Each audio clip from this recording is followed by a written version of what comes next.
മഹാരാഷ്ട്രയിലെ 1.5 കോടിയോളം രൂപ കവർച്ച നടത്തി കേരളത്തിലേക്ക് കടന്ന പാലക്കാട് സ്വദേശികളെ അതിസാഹസികമായി പിടികൂടി.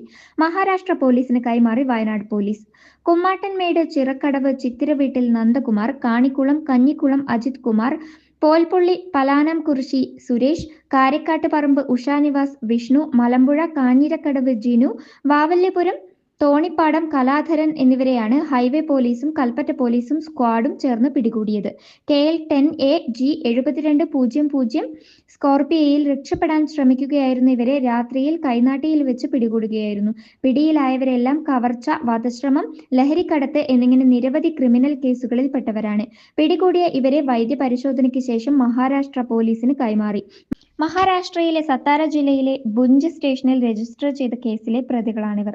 ഇവർ വയനാട് ജില്ലയിൽ പ്രവേശിച്ചിട്ടുണ്ടെന്ന് ലഭിച്ച വിവരത്തിന്റെ അടിസ്ഥാനത്തിൽ ജില്ലാ പോലീസ് മേധാവിയുടെ നിർദ്ദേശപ്രകാരം ജില്ലാ special branch DYSP MM Abdul കരീമിന്റെ നേതൃത്വത്തിൽ ജില്ലയിലെ എല്ലാ പോലീസ് സ്റ്റേഷനുകളെയും അലർട്ട് ചെയ്യുകയും മേൽവാഹനം കൈനാട്ടിയിൽ വെച്ച് പിന്തുടർന്ന് പിടിക്കുകയുമായിരുന്നു.